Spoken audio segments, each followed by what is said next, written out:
In the previous video, I showed you how to use the if statement with an integer, which is called a primitive. It's a very simple data type, or a double, which is a number with decimal points.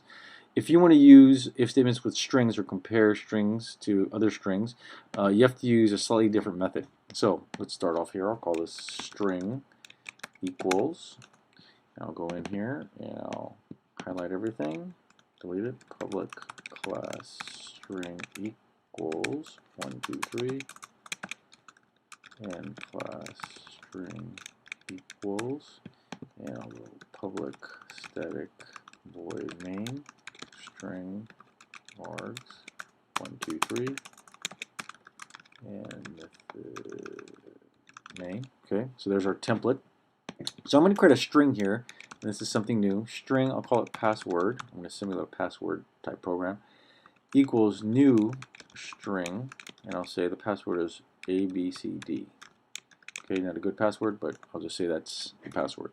So I'm assigning this 4-letter combination, and notice how I have quotes when I use strings, this 4-letter combination to the variable, or to the reference password.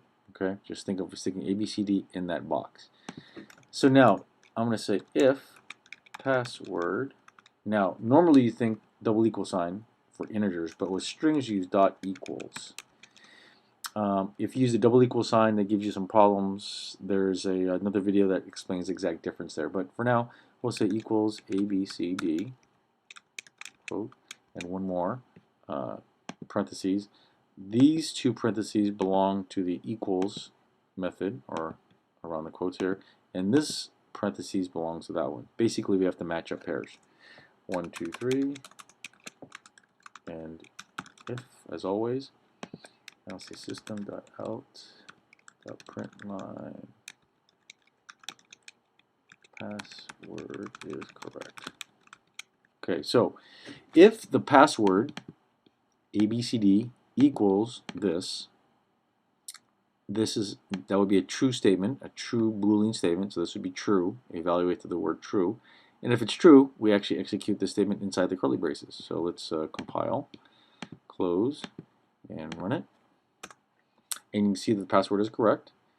If I change, I'll just change this one. I can change either one. If I change this one to ABCDE, does ABCD equal ABCD? No, because there's an extra E here. So I'll compile that. And let's see if that, nothing happens because they're not equal. Change it back to the correct password, compile, and everything should be A-OK. So, in a nutshell, when you are comparing one string to another, you don't use the double equal sign. That's reserved for integers and doubles. You use the dot equals method. And here you can see the dot equals method is used inside of an if statement to give you a Boolean statement, true or false, which evaluated to true will actually execute the statement within the curly braces here. So that's comparing strings with the dot equals method.